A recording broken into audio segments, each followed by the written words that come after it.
Welcome to episode 314 of In Touch with iOS, the show that talks about iPhone, iPad, Apple Watch, Apple TV, and related technologies. I'm your host, Dave Ginsburg, and host Macstock recovering, and I'm so glad Kelly Guimont was able to join us this week. How you doing, Kelly? Yes, I'm doing well. Little sad we're not still hanging out in a hotel where the lights are all aflare. Oh, but, you know, it happens. Oh, it was great to hang out with you. It was also great to hang out with you, Marty Jencius. It was great to see you in person, and we had a great time as well. How you doing, Marty? I'm good. I'm doing well. We sat close to each other through most of the conference and didn't pass any disease back and forth from what I can tell. Yeah, no, I don't think so. I don't think so at all. Yeah. And we missed you, Ben. We wanted you to be there. I know you couldn't, but we had you there in spirit. Ben Roethig, how you doing? I am doing fantastic. Ready to talk some Apple. There was some Apple stuff that happened. There was a few things. Unfortunately, Jeff Gamet is under the weather. We miss him. Hi, Jeff. Hope you're feeling better. So that's why you're going to miss him this week, unfortunately. But that's okay. You'll be here in spirit. We'll manage. Somehow. so let's. There's plenty to talk about. Like Ben said, beta's been very active, and we're going to do a little bit of recap of Macstock for the folks who are doing that. Unfortunately, just so you know, we did attempt, as I had mentioned last week, that we were going to have an in-person Macstock episode, but unfortunately, due to technical difficulties, I was not able to pull that off. So you got us here this week just to do a post recap. So we'll have some fun either way here. But let's go ahead and get started here. I wanted to talk about beta. This week, 17.6 was released as we're still on iOS 17. It was released by both the developers, and public beta is now available. We're at the 4th beta for that, and they were released, and the registered developers have access to it. And I think iOS 17 basically has all the features that's included.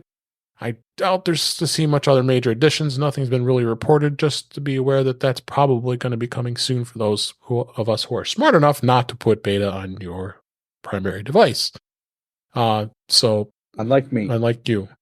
And then also just mention macOS Sonoma 14.6 beta 4 is also out for Sonoma. Nothing really that's discovered for that. I think it's going to be some more bug fixes, and we want to continue on, make sure that stays strong, because that's another reason not to put beta on your primary Mac either. So important not to do that. But we will talk about the other betas. For Vision Pro, the 4th beta of 1.3 is out. I know, Marty, you're on 2.0. You don't mess around. Yeah. I'm on 2.0, and everybody I know is on 2.0. Yeah. So I can't speak to 1.3. But there was some sad news last week where they announced that they're not doing a public beta. Interesting. Of 2.0. Oh, wow. That they're gonna run it until they're ready to release it. I did not see. Which I think then jumped a lot more folks onto 2.0, the developer beta. I did not see that. I could see that. Mm-hmm. Yeah. Interesting. They're staying away from public beta releases, I think, on this thing. Oh, that's fair. It's really early in the hardware profile, so I can see maybe like it being a much larger magnitude of bug than, it goes back to the springboard, on iOS every so often or something. Like this could be pretty, really, really disruptive. So I could totally see, something where and at the end, if you run into this bug, you have to factory reset and start over again or something. So that's what I had to do going from 1.0 to 2.0 beta. Had a factory reset the whole thing. Yeah. For sure. So 4th beta of watchOS 10.6 and tvOS 17.6 is out as well. So, again, nothing to really say much about. But they did release the public betas finally for iOS 18 and iPadOS 18. It looks like the public can now go have at it and start playing around with the stuff that we've been talking about. Again, I continue to stress, do not put this on your production and important device. Don't be like Ben, and don't be like Marty. Don't do that. Hi, Andrew, in case he's listening. Yeah. So the public beta is out, so it's definitely good to see that now people can also do that. The public beta of macOS Sequoia is also out, and iPhone mirroring is enabled in that version of the public beta, which we had been playing with. And I talked about that a couple weeks ago, and it's pretty awesome. Can't wait to start playing with it some more here in the developer. I loaded it on I did the thing that nobody should do. I loaded it on my production machine in front of me, the public beta, and immediately have fallen in love with this iPhone mirroring thing. Isn't it amazing? It is so great. Yeah. Of all the apps, they're still just go ahead.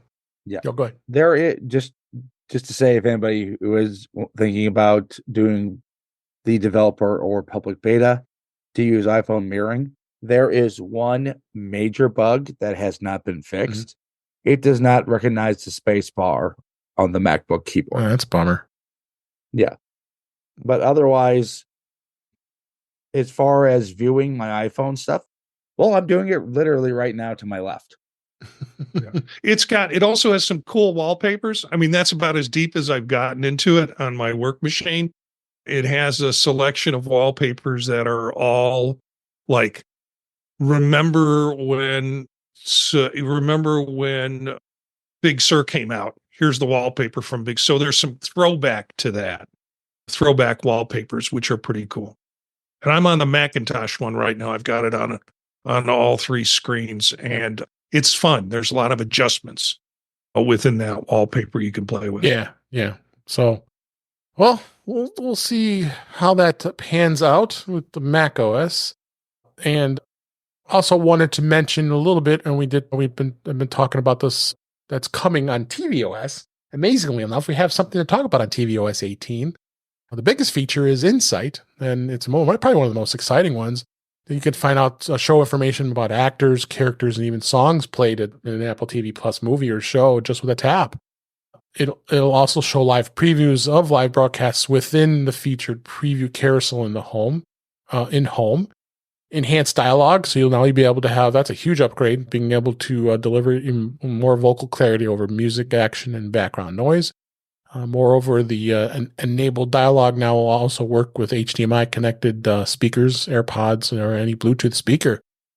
And it's noted that the extended voice isolation accessibility option with additional voice isolation could be for video playback. And they're going to have smart subtitles where the system automatically enables subtitles when the user presses the mute button. So when you mute, you can skip back and actually see the subtitles. When it's muted, you might, we do that once in a while. You watch something, you don't want to actually pause it. You want to be able to do your thing and then unmute it. Then that's interesting. For the first time, Apple TV will support a 21:9 aspect ratio in addition to the standard 16:9. I don't know I guess that's good for projectors, giving you better resolution. Is that what you think, Ben? Yeah, that's 21:9 is the cinema resolution. Yeah. So but the projector should help that out. And dedicated cameras, so you can have a dedicated, like if you want to dedicate an iPhone as a camera, because that's the big thing now. People want to be able to use have a camera and have FaceTime call with tvOS. That's been becoming popular, and a bunch of new screensavers. So got a little more excitement with Apple TV. I'm looking forward to see where all that goes, and see how much more they can be coming up with here. So a couple things of note. I want to talk a couple things on iOS 18 as we're finding out more and more about what's happening now that it's in the public beta. They've done a lot of revamping of the settings app, which has been way overdue. It's just over 2 pages now worth of content, much reduced from iOS 17 and earlier. General and search has multiple settings. Previously, were just in the main settings page. Has now moved to the general and the application sections and the headers. It actually has clean headers where you go to that particular section and it actually gives you a much clearer, more detailed description of this. Ben, have you looked at this at all in the settings? I mean, I'm just now updating my beta device, and I haven't looked at this lately. But yeah, I haven't really had much of that myself. I'm definitely going to check it out. Yeah. So this is something. How about you, Marty? Have you looked at this at all? At the settings? I'm currently buried in a a series that is not connected to Apple TV. So I haven't gone back to the TV to look at Insight or the things that are available on Insight. I've seen it in previous times. It's pretty amazing. Yeah. But yeah. No, and also I was also mentioning that this is the settings app on an iPhone that we just described that gives you description. So that's good to see, not only on tvOS but on iOS as well. So so a lot of good changes in the settings app, which I'm happy about. They did do It's time. It was very much time. It's really been time for a while. For as much time as you have to spend in there, whether you're retrieving information or adjusting things for one reason or another, it really was time. I wish that team all the best. Yeah. And when they're done, I really hope they toddle down the hallway and tell the macOS people how it's done. Yes. Or just take over their jobs. Literally anything would be better than the nightmare that's there now. So yeah, old Control Center would be better. Yes. Yeah, and one of the things that they also changed is the Files app. The Files app has been having the biggest issue that with file downloads, where it keeps the files in iCloud, and Apple's intelligently deciding which files can remain stored in a local cache. So iOS 18 has fixed that. So you now have the options to be able to copy and move and share. Gives you buttons to do that. Remove the download now, or keep it downloaded. And if you long press on a file or a folder, you can now get to the keep download button in the menu. So you now actually do it right from the menu. So for once, you can actually manipulate the Files app. I guess I need to try that because on the iPad especially, that will come in handy, because you always had to zig and zag to manage that files and the way it did that. So Also, they also came up with iOS 18 added a recovered albums in photos to restore lost or damaged photos and videos. So between iOS 18, iPadOS 18, and macOS Sequoia, it includes the Photo Apps feature that is designed to help users recover images and videos that were lost or damaged, providing a way to get missing content back. And there's a recovered album in the utility section of Photos, and it shows up there if there are pictures of videos the user's device is not part of their Photos library. So if you see the recovered album in your Photos app, tapping it will provide you an option to either permanently delete or restore them. So it's given an article here. It's giving some steps on how to go through that. So this is pretty awesome. I mean, because I know that's been a challenge for a lot of people with Photos. I don't know if any of you guys have tried that yet. I have not, but this is good to hear, I think. Unless anybody had any comments on that. Yeah. Yay. So got a couple, of course, with Marty here, I had a couple Vision Pro and Vision OS features. One of these this was a good interest article to saying that two features that are going to be aimed to make your Vision Pro an actually useful computer.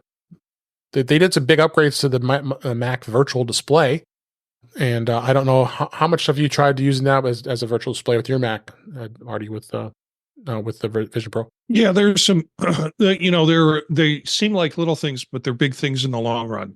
The pass through to be able to see keyboards was an important upgrade process. So then that works well with your MacBook, or it works well with any sort of separated keyboard.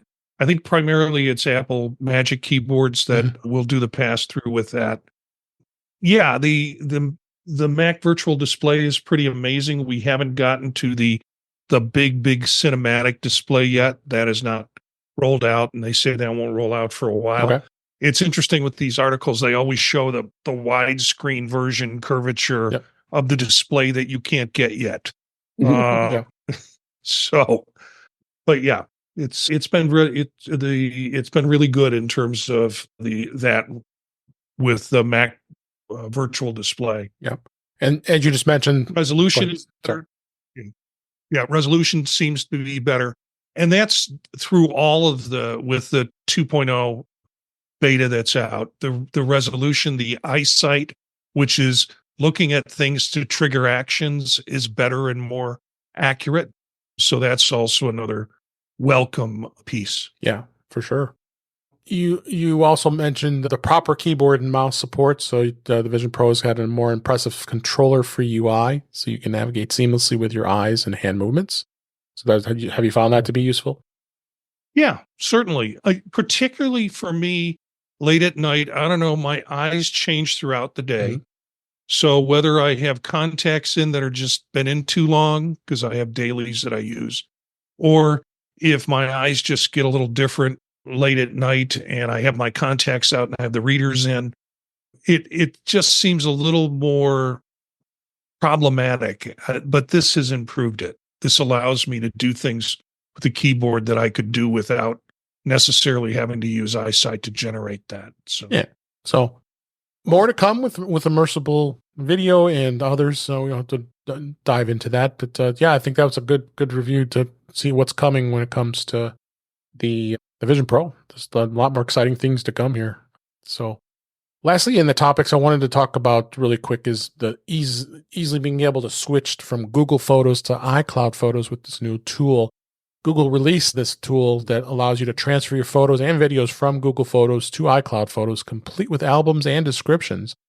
Apple had released an equivalent tool for moving from iCloud Photos to Google Photos 3 years ago, and this was apparently a reciprocal move by Google. Companies released these tools, so it gives a nice data transfer initiative. And Google created this tool merely to create copies of your photos and videos for another service. So great to see. I think for those who, I'm pretty much in all. I think all of us here are probably in one ecosystem or another. I have photos on Google. I have photos on iCloud. I have photos in Flickr. I have photos everywhere. What do you think about this, Ben? I mean, it's great. If you're one of those who is switching from Android or has a huge Google Photos library and you want all your stuff in one main place, or if you want your all your stuff in multiple places, this is a really great tool. Especially if you use the Apple and Google tools I can't talk today. You know what I mean? Reciprocal. In conjunction. Yes, what Kelly said. Together. Yes. Good thing. Well, Good thing, Kelly. If you're someone with a Green Bubble family, it might be, if you've got Green Bubble family members, this might also just be a nice way to have better photo sharing with them and being able to sort of transfer some of that stuff in bulk so that you can get loads of photos out there where everyone can see them and enjoy them together. That might also be really nice to have. So I'm glad it's happening, and I'm glad to know that they are both sort of the stance that used to be really hard to come by, which is we are very much aware that we are not the only game in town, and we're gonna have an ounce of thought put into what it's like when you have to use one or have to use the other. And Windows used to always go around like they were the only game in town, and it made it really hard to be a Mac user sometimes. But as those things have gotten better, it's just better all around for everyone. So I'm glad it's worked. I'm glad it's out there. And so far, I hadn't heard anything horrifying about it. So I hope it's working well for everybody. I might try it just to see how it works. Yeah.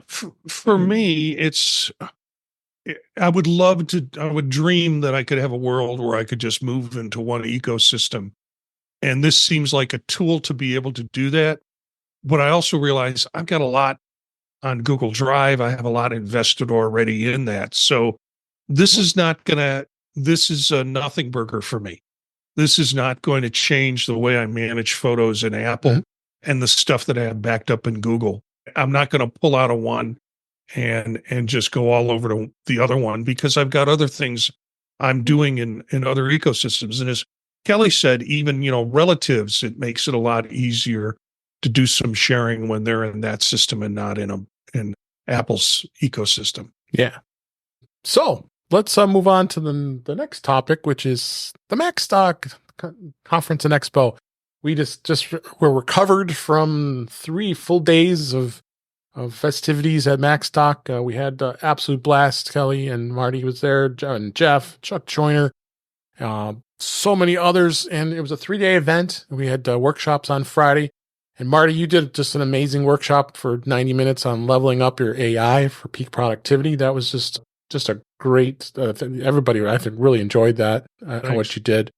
with coming with AI. You really gave a lot of people to think about, with AI, and I saw everybody. I was very focused and learning more about this as far as in the workshops.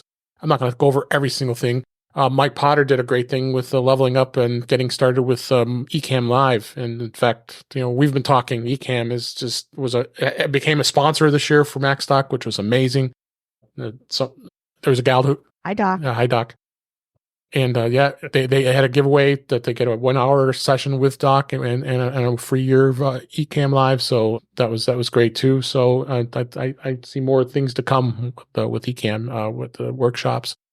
But then and great coffee mugs. Yeah, they were absolutely great coffee mugs. They give some sturdy, really good ones. You could use it as a weapon coffee mug. And everybody was using it at lunch because the coffee cups at the hotel were so tiny. I noticed that some people were bringing it over. I need a bigger. And of course the coffee was questionable, but because it was a little weak. But a couple other notables. Our frequent guest Jill McKinley did a great session on organizing bliss with Notion. Norton. Oh, God, kill me! Yikes! and being able to do organizing your life and productivity. So that was a great session. Some guy, Dave. Oh yeah, that's me. But I did my session on Apple services and discovering values and benefits of Apple One. It went over really well. I think, in fact, I even got questions from Dave Hamilton of all people. I would never expect that. And he asked about the whole thing about you having your pay account because the kids are still on the family plan and you don't want them to be you don't want to be paying for them anymore. There's ways of changing that, and we might explore that. I mean, next time I might have Dave on and talk about that. It was a great session. Everybody really stepped up.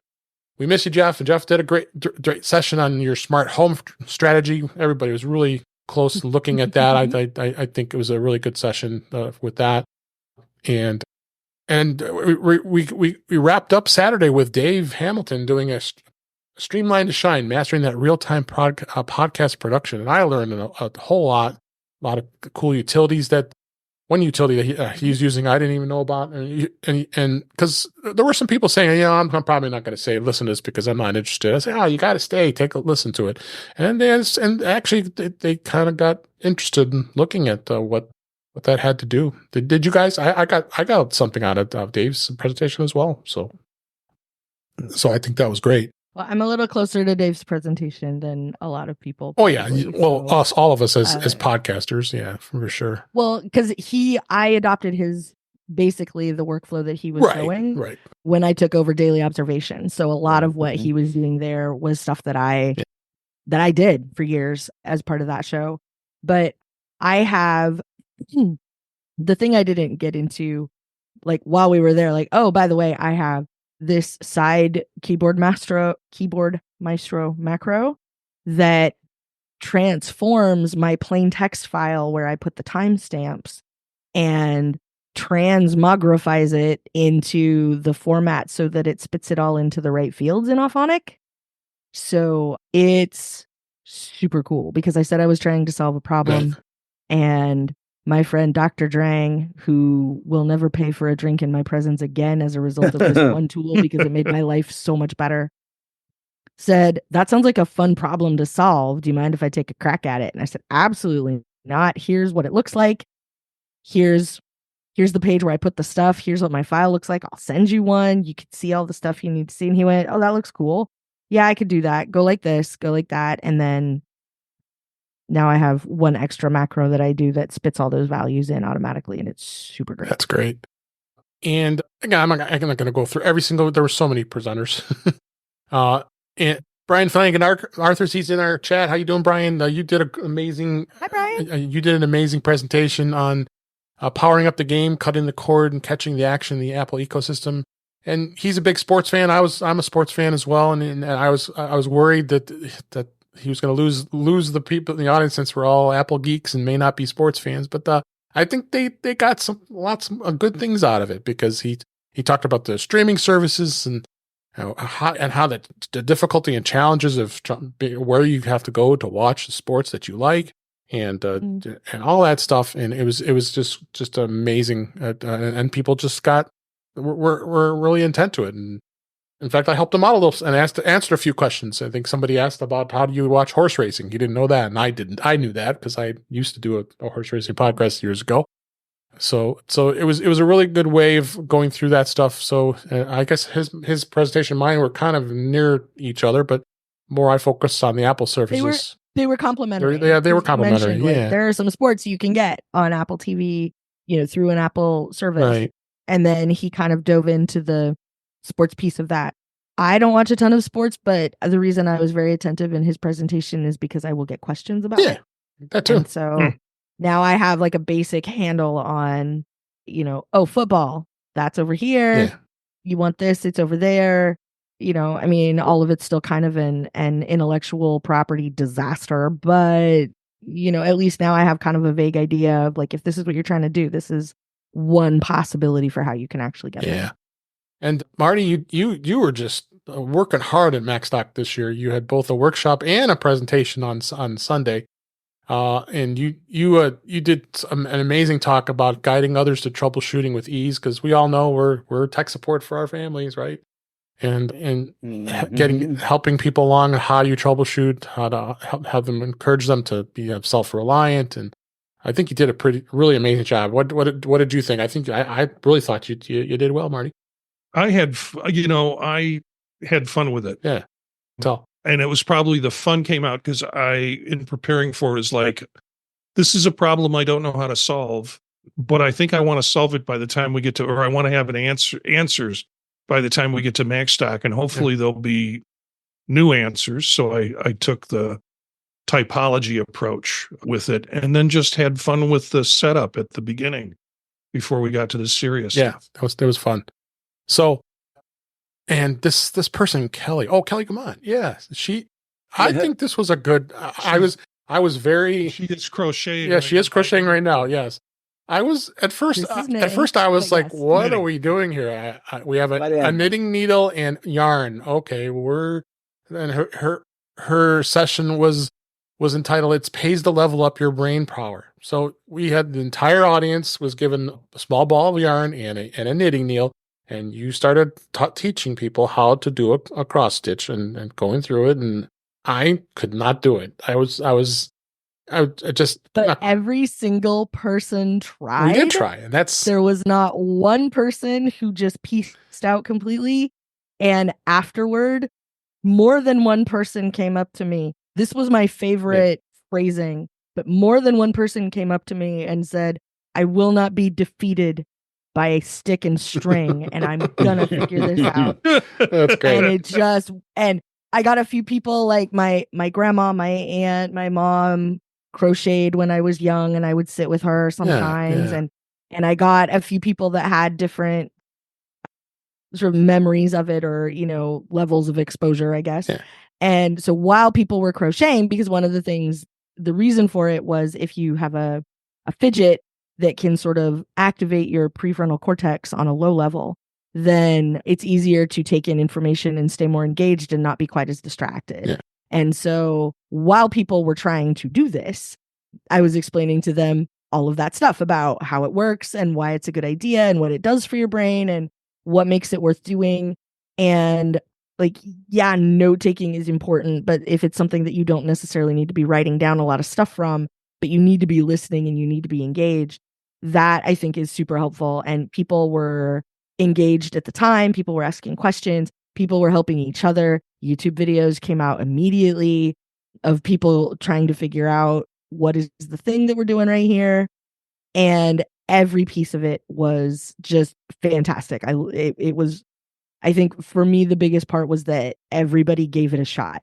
And almost everybody in that room, you cannot see their comfort zone from sitting at a table with a crochet hook. Yep. And everybody went for it anyway. And I thought that was really awesome. Yeah.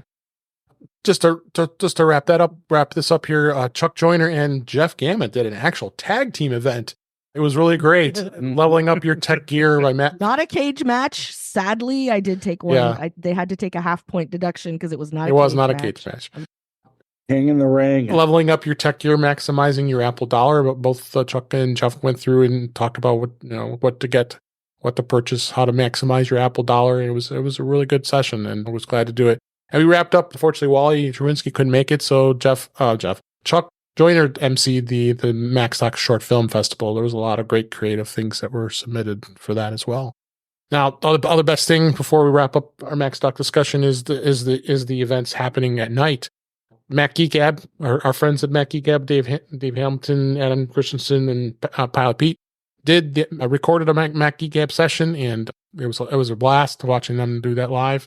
And then we also had a karaoke event that was hosted by Kelly Guimont herself, and we had a lot of great people there, and had a lot of fun, a lot of singing, a lot of drunk singing, and a lot of good fun singing, and it was a good time. And fair amount of liquid courage. Liquid courage was there. So, but another great thing was Marty and Eric Bolden and we had like 3 other people bring their Vision Pros and put them all in the demo mode, and you had a conference room set up, and everybody, they had a good turnout. Have people come over there and be able to demo the Vision Pro, and that was great. It was amazing that you did it. I was only expecting you and Eric, but no, we had Adam Christensen was one of them, and we had 2 other attendees that had theirs as well. So.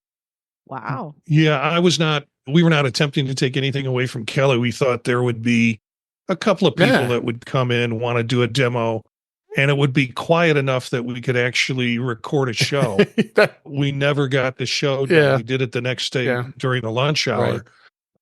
And a lot of people were like, okay, this is great. Now I'm going to get down the hall to karaoke. Yeah. But we were really surprised. There were a lot of people. I saw photos from the room, and there were a fair number of people who were curious, which is awesome. Yeah. Yeah. And some people who have been pretty public doubters about it came in and put it on and had a good experience with it. So that's great. That was good. So all in all, an amazing event. We missed you of those who didn't make it that are listening, but those who were there and we got to see and meet, and I'm hoping Ben's going to make it next year, that you come out and have a good time. We'll talk about what's going to be available after the show at Macstock and in a little bit here, I'll tell you. But there was just a great show. So let's go ahead and move on to some news stories. I have a pretty good amount here I'd like to get through and talk about a few things that was announced this week.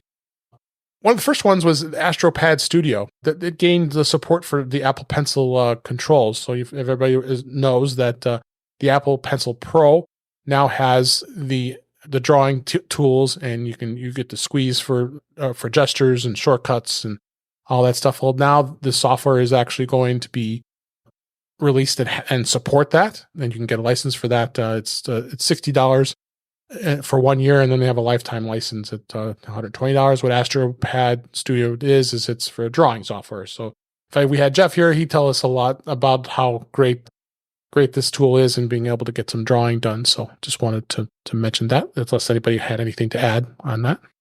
AstroPad's great. Yeah. They've always made some really thoughtful apps. All the kinds of stuff that they build always sort of seems like it's solving a problem that an actual person had and happened to tell someone at AstroPad about it who thought it would be a fun thing to solve. Yeah. So what all the stuff I've ever had from them has been great, and I always take a good long look at whatever it is that they're currently up to, because if it's anywhere near the neighborhood of something that will solve a problem for me, then it's going to do it really well, and it'll be a good price and all of that. So yeah. So I'm curious about it. I rarely use a Apple Pencil. I draw just a little bit better than I crochet or knit. And, and my knitting was critiqued, and they said, it was Cindy kept walking by and going, and there's Marty doing his own thing, whatever that is. And my knitting is far better than my singing. So, putting it along the spectrum, I'm kind of the low end of but I will get the software just because I've got the pencil, I've got the new iPad, I've got the new pencil, and I'll play with it. Why not? So, and a couple Apple TV Plus news. People that were anticipating to see Severance season 2 is finally going to be here, but you got a little bit of a wait yet.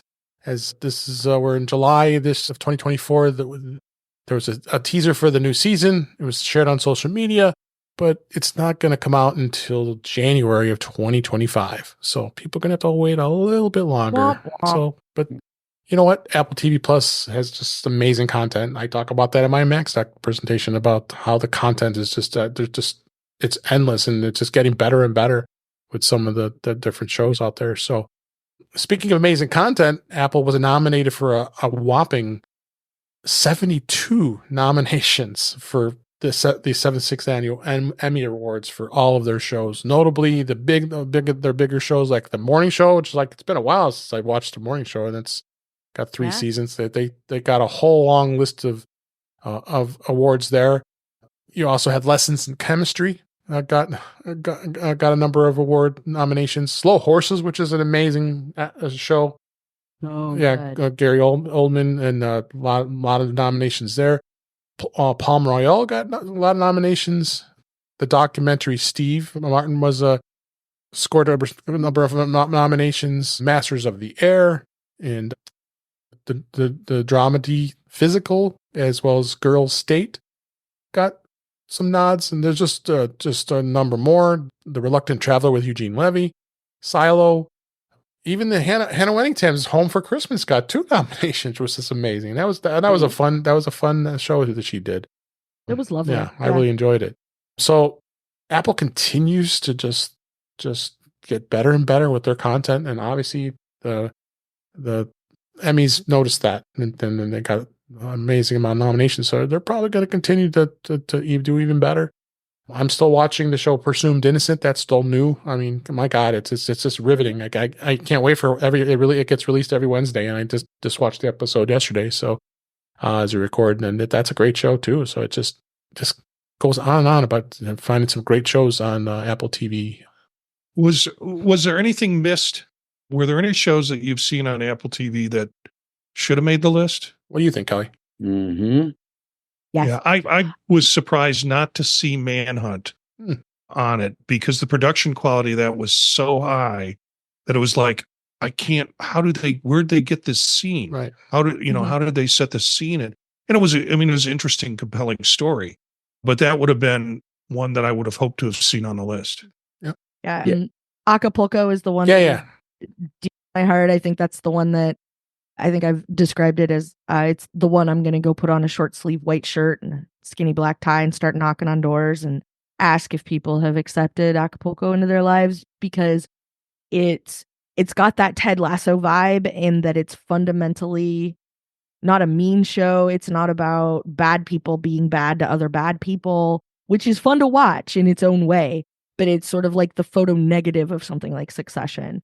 And it's charming and a lot of nostalgia, because it's this guy present day who is telling the story of how he got to be the person that he is and how it all started at this resort in Acapulco in the 80s. And so, and all of the hairspray, hair gel, sequins, shoulder pads that entails. And it's a delightful story. It's so charming. I've talked about it here before. Mr. Kelly doesn't spend a whole lot of time sitting around and watching TV. Like he will watch the first episode of a lot of things with me and then decide whether or not he wants to continue. And this is one of maybe 3 times I can think of where he wanted to know what day is it that it comes out to make sure that we could watch it the day it came out. Yeah. And it's like this and Ted Lasso and what was the other one? There's like one more where he was like, yeah, I don't hate this. And so we can I will keep watching it with you. But like, it's a very high praise for him to have been like, well, what day does that come out? And, and what time, like, can we watch it if I stay up a little later on Wednesday so that it's, technically midnight. So it comes out Thursday, like that kind of thing. So Acapulco just won me over 100% very, very early on. There's a lot of charm and so much charisma in that show. And it's just fun to watch. Like there are 3 seasons out now. It's half an hour at a time. And, if season 4 is just various groups of characters sitting around for half an hour pondering a menu at a restaurant, I will absolutely watch that and love it just as much as the first 3 seasons. Yep. Kelly, I didn't know I was married to Mr. Kelly because you described my spouse's behavior. Sorry, Ben. But for me, I know there is a pretty heavy bias against science fiction at the Emmys, Mhm. but I thought Monarch was not only deserving, but the show far surpassed any of the MonsterVerse movies. Yeah. So I think everyone I know that watched it said kind of the same thing. Like, those Godzilla movies are fun, but have you watched Monarch? Yeah. No. Yeah, I don't even like monsters, and I heard so much buzz about it from people like y'all that I started watching it, and now I'm really into it. I mean, I finished all of them, and then went back and watched all the movies. There you go. Yeah, Cool. and then realized you'd much rather watch the show. Yep. Yep. So a couple HomePod stories. The first one, this was interesting. Apple's HomePod is being credited for saving a family in Colorado, alerting them to a house fire that was actually accidentally set by the family dog. They received a call about a house fire and shared the details on a video on Facebook. The homeowners were alerted to the fire by their HomePod. This is, of course, the HomePod Mini in the early hours in the morning. And they were getting alerts for high temperatures in the house. And instead, the HomePod Mini also had a sound recognition option, which, of course, we're aware of and talked about in the past, saying that it was able to detect the sound of a fire alarm and sent an alert. It's likely that the HomePod used the sound recognition to detect a fire and then proceed to send alerts to the homeowners to let them know what was going on.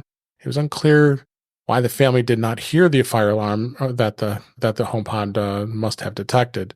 So this is a good story to hear that they were able to get to the house, get the fire out, and when the fire department arrived, and there was no injuries or very minimal damage. So there you go. HomePod Mini came to the rescue, right? Very nice. Glad to hear it. Yeah. So my dog is a German Shepherd. It can jump up and reach this stove. The damn thing doesn't have an opposable thumb, so I can't get it to crack eggs. Otherwise, that dog's making me breakfast. Yep. This was an interesting thing. Popular Delta retro game emulator officially comes to the iPad. This game emulator Delta, which had been a big hit among retro game enthusiasts, is now officially available to the iPad, and it's an upgrade to versions 1.6. Delta had been hugely popular since the debut in the App Store, and the emulators were a constant presence in the top charts because it had all the old stuff from NES and so on, Game Boy and those stuff. And with the iPad support, you now can take full advantage of the device's larger display and play in full screen. It did eliminate the need for BIOS files, which has now been eliminated, so you're able to play this. Have you tried playing this at all, Ben? I have on the iPhone. I do not have an iPad, but it's something I've been asking for a very long while, and I'm very glad I have it. Yeah. You have tried this before? Not yet, but I'm a sucker for a good emulator, so I will check it out. I can't remember the name of the one that I downloaded that I like a lot, but yeah, I like to try them all out and see how I feel about them. But I'm glad for them because the emulation scene means that a lot of people's hard work and all of the stuff that went into making those games in the first place those games are being preserved because people want to continue to play them in some fashion. And there's a lot of technological advancement that has been lost to history because nobody bothered to save it because nobody cared to continue to maintain, all that stuff on all those floppy drives from all those years ago, is never coming back. So stuff like this also means that there's sort of a sense of history that gets preserved with all of it. And I'm glad for that too. Yeah. How about you, Marty? I like to try emulators, particularly if it's a game that I played a long time ago, to see if I can just play with it again. This article talks a little bit about Apple initially rejecting it in June, and then there was concern about the open third-party marketplaces in Europe. And so I don't know if there's a little bit of ping pong going on with this, or should I just say pong going on with this because of the EU stuff. I couldn't read deep enough to figure that out, but it seemed like the article wanted to talk about how it was pulled for a while and rejected, and then it was approved around the EU things. Yep. Also, I also, there's another emulator that was released this week, because Apple did approve its first retro PC emulator for the iPhone, the iPad, and the Vision Pro. It's the PC emulator called UTM SE. In the App Store, it's for the iPhone, the iPad, and the Vision Pro. This app will allow users to emulate old versions of Windows OS, Mac OS, or Linux, and more, and fire up classic games, software and games on Apple devices. This is the first of its kind to be allowed in the App Store, and the UTM SE offers us several unique features like VGA mode support for graphics, terminal mode for text-only OSs, and so on and so on. This was pretty amazing. I downloaded it. I thought this is something that'd be interesting to see where this goes. I mean, you can install Windows XP if you want to, Windows 7, Windows 11 if you wanted to, and it emulates it. More was more aimed for people who want to be able to play these PC games, but I can't see why you couldn't install apps and other things to work with it too. What do you think, Ben? I think this is great. First off, I would like to say getting this out was a collaboration of not just UTM, but Riley Testit of Delta and AltStore helped them a lot. And Apple really worked with them to come to a solution that would be within App Store rules. Yep. So it's without a lot of hard work from a lot of different people, we would not be here. And quite frankly, between this and emulators like Delta, I think without the DMA changes, we would have never been here. What do you think, Kelly? Same. I'm still back at, I can run a fully functioning Windows operating system from a computer in my pocket. Mm-hmm. So Yeah. I still think that's really impressive. It is. I started downloading it, but still a little bit of work to do, figuring out, get the OS on there. It's a little fiddly. Yeah. How about you, Marty? I have a day job. That's right. And unfortunately, you've just ruined tomorrow's work. That ruined it. Now I got 2 emulators I've got to download. Then I have to find the games I want to play. Between you and Jeff Gamet, who forced me to spend a lot of money buying home upgrades for my doing a home bridge here at my house, I got to get to work someday. You do. You do. Soon you'll be able to actually control your iPad using Elgato's Stream Deck. iPad users, there's a new accessory coming soon that promises to unlock new possibilities for power users of Apple's tablet. Stream Deck support is coming to iPad OS later this year from Elgato, enabling you to control your iPad in a whole new way. And this is how it's going to work. The iPad is the one of the most versatile devices Apple sells, and thanks to the ecosystem of accessories you can buy, you can use a tablet, use the device as a tablet, a laptop, a notebook, TV screen, and more. And rather than just launching your new Stream Deck hardware exclusively for iPad, Elgato has created a Stream Deck kit that developers can use to build Stream Deck support into existing iPad apps. And how it will work, they'll go through and actually you download the Connect app, and it'll handle the setup process, and then the Connect app contains the driver that's needed to communicate with the physical Stream Deck devices. Users download it into the Apple App Store from the Apple App Store, and it's guided to activate that driver once it's on the device. I showed this pre-show and I fell for it on. I've got the new Stream Deck here. I'm showing it on camera because of that gosh darn Amazon Prime days. It was a deal I couldn't pass up. But this is good news. I think this is something Elgato's getting even more and more, because Elgato already had the app that you could use on your iPhone that can control it now. But this is even bigger with the iPad. What do you think, Ben? Well, first, I'd have to say, Dave, I think at this point, the Spanish for the cat owns you. Yeah. I need an intervention. Yeah. Honestly, this is great, especially for people who want to podcast some together. Yeah, for sure. How about you, Marty? What do you think? I've already got an interface with the iPad. Why do I need an interface on top of an interface? Unless, I can suspend myself from the ceiling like Tom Cruise and run it from a touchpad. I have a Stream Deck. I've got a couple of Stream Decks actually, and get templates to build into programs that I'm using here on my Mac Studio. I don't see. I see the iPad as a portable device and not something. And I'm going to take it with me to work and dragging along another keypad for that purpose. I don't know. It seems like redundancy. Yeah. How about you, Kelly? I think it depends, but I think there are probably a lot of people who would have a really compelling use case for something like this. If for no other reason than, being able to load it up with a set of shortcuts, if it's part of your photography workflow or video production, I can see this making Chuck Joyner really happy when he's doing those in-person interviews at CES or NAB or something, and being able to just buckle this to the side and he hits this and there's a 5-second delay, and it starts recording or whatever. And being able to have some of that stuff handled by just pushing a physical button. There's never going to be a substitute for that that's going to be as good as I pushed the thing and I felt my thumb go in and out and now I know it was pushed. So I can absolutely see a lot of places where this would be, even for a device that is mobile. I think some people's iPads are part of a semi-mobile workflow.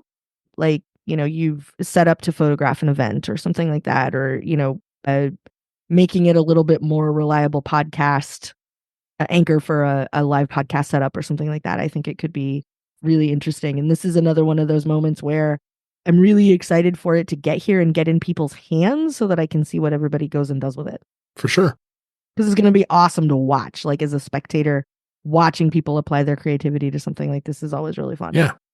So do you think they'll be creating, I use a service to buy templates for Outlook and for PowerPoint that I use on my Stream Deck and also for Final Cut. So do you think those same kinds of services will be providing the interfaces, or you can do a little bit of create your own interface with Stream Deck too?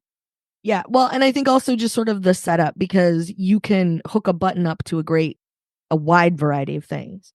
So people will probably, sort of like Mac Sparky has the series where people show off their home screens, show off your Stream Deck. The top row is the shortcuts I use to this, that, the other thing, and then the one over here. And then like the bottom row is, automatically upload this file or share this to whatever, or hit record, those kinds of things, just to file all the automation down to a particular step. So I just kind of want to see people post their setups, people who maybe are using Ecamm to handle their business, and, being able to make this work that way or something would be super fun. Basically, like I'm waiting for Doc Rock to go figure out how he's going to turn it into something ridiculous and put it on a live stream so I can go heckle him from the back. Yep. And the still picture it's a video, I guess, but the still picture you see is someone using it to play a game in the article, which is interesting. I can see that too. Yeah. I didn't say that I'll be useful. Some of them might just be fun. Yeah. So, a couple more stories I want to hit before we wrap up here. Google Maps is now going to have the support for iOS and Apple CarPlay. Will gain a live speedometer feature. Google Maps app for iOS and Apple CarPlay will now have that live speedometer. The feature was previously only on the Google Maps for Android, helping stay within the speed limit. And now when a user begins navigation, the vehicle speed will be shown in kilometers per hour. It is rolling out to iOS users globally, but it cautions that it's for informational use only, and drivers should still rely on their vehicle speedometer to confirm the actual speed. I don't know how important this is or not, but this, I guess, notable that they finally added something that's been on Android for a while. Now it'll be on iOS. I don't know if you guys have any comments on that. We can go ahead and move on. I used a lot of CarPlay because we drove to Macstock from Ohio and then around, and my brother-in-law spent time in my car with us, and he got to see the panel and he got to see how CarPlay was used. Nice. And we switched over to Google Maps once. And so some of the features there are pretty good. I think he's not going to go into Google Maps, so I switched it back as quickly as I could to Apple Maps. And it was just nice to see him realize how well it could be used in the system. Sure. So, absolutely. Two more here. This was kind of interesting. There is a device called TinyPod. Will turn your Apple Watch into an iPod. If you have an old Apple Watch and you're not sure what to do with it, a new product called TinyPod might be the answer. Priced at $79, the TinyPod is a silicone case with a built-in scroll wheel that houses the Apple Watch chassis. When the Apple Watch is placed inside this TinyPod, the click wheel on the case is able to be used to scroll through an Apple Watch interface. It features works through carefully mechanized components that makes the direct contact with the crown on the Apple Watch. And then the TinyPod website suggests that a cellular version of the Apple Watch could be placed inside the TinyPod as a miniature phone without the need to carry a phone. But I don't know, the case is kind of lacking here. It'll be interesting to see where this goes. Then is it even usable with this? What do you guys think? I mean, it's the thought that counts. If you have like an old Apple Watch and you have children, well, you got yourself a music player. You do. I thought it was cute. Yeah, I thought it was cute. And since I already spent a lot of money in Amazon Prime days already, I almost pushed the button on it until I realized it was $79. Yeah. And figured, I really don't need this. Yeah. Ben, so that's it's interesting. It's a meh, probably. Yeah, it made me long for an iPod. Yeah, what it did was. Yeah. Ben, you brought this to my attention. I wanted to talk about this real quick here. The Apple Beats has now teamed up with Minecraft to have a special edition Solo 4 headphones. These are the same Beats Solo 4s that were already been out earlier this year, and it's got the pixelated Minecraft touches all over it. And the Beats Solo 4 also features the Minecraft logo, and they branded it. So interesting to see Apple decides with the Beats to team up with Minecraft with this. Is something you'd buy, Ben? Possibly. I know my nephew would buy it, but Beats is able to do things that Apple cannot do under its own brand, especially when it comes to partnerships. And the interesting thing about this, as far as I can tell, this is the first ever product that has been co-branded between divisions of Apple and Microsoft. It is very, very interesting. These flexibilities that come in between these companies, I tell you. Anything else to add on this, Kelly or Marty? The price is the same, which I think is cool. You don't have to pay. If you want a pair of Beats, you can get the Minecraft ones, and they're not dramatically more, which I thought was kind of nice. It's still a $200 pair of headphones. Do with that information what you will. But I also liked sort of how they went about it, because they're still Beats headphones, but they're very Minecraft. Like, they've really managed to make it both at the same time, and not like, here are some Beats that happen to be a color that you see in Minecraft, or here are some Minecraft headphones with the little tiny Beats logo on them. Like, it really is a collab between the two, and I thought it was cool how they went about it. Yeah. Last word, Marty.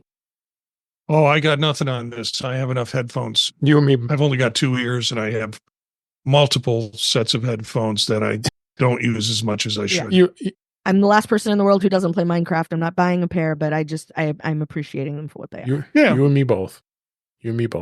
So before we wrap up here, I want to make sure I give a shout out to everybody that's in the chat here at youtube.com/intouchwithios. We got Brian and Ben, which we both saw at Macstock. Great to see you guys in the chat. Appreciate your support of the show here.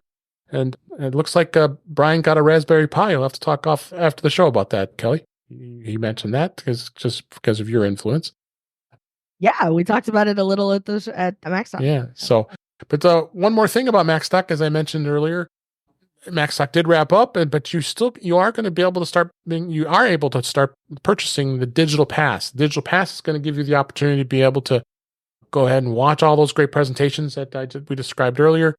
And it is going to be available soon. It should be available in about a month from now. We're talking probably around August, I would say. Mike Potter's going to start editing the videos and get everything in place, and it'll be a slow process to get all of them up there. But just go to the link here at the Digital Pass at Macstockconferenceandexpo.com.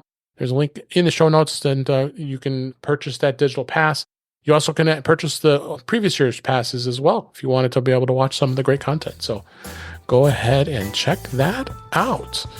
And with that, let's go ahead and wrap up for this week. That's a wrap for this week. Please send your comments, questions, and suggestions to our email address, which is feedback@intouchwithios.com. You can follow us on Mastodon at intouchwithios at techhangout.social. Support the show. Buy me a coffee at intouchwithios.com/coffee. We would really appreciate it. You can become a patron of the show by going to patreon.com/intouchwithios. We have 2 tiers available to support the show. We'd really appreciate it. Make sure you like, share, and subscribe so you're notified when we are live streaming, which is Thursday nights, 8 p.m. Eastern Time, 5 p.m. Pacific, on our YouTube channel, youtube.com/intouchwithios, where you can watch the current and past live streams as well as listen to past shows. Visit In Touch with iOS magazine on Flipboard, where many of the topics we discussed are flipped into that magazine. The link is in our show notes. You also can subscribe to the show on your favorite podcatcher, including Pocket Casts, Overcast, Apple Podcasts, and many others. But just better yet, just go to our website, intouchwithios.com, where all the links to all the ways to listen to us are there. Please, and I am Dave Ginsburg. You can find me on Mastodon. It's at DaveG65 at mastodon.cloud. Kelly Guimont, it was so great to see you. Only a couple days since I saw you in person, but now we saw you today, and you have great. I'm glad you're on the show. Where can people find you?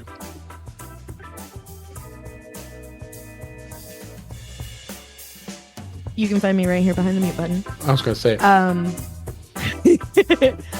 You can find me on Mastodon, where I'm Verso at mastodon.social. You can sometimes find me on Instagram. You can occasionally find me over at the Incomparable. As soon as this is over, I'm probably just going to go get in line for Deadpool and Wolverine, because that's the best thing, one of the very best things to have happened this summer if I hadn't gotten a chance to go to Macstock.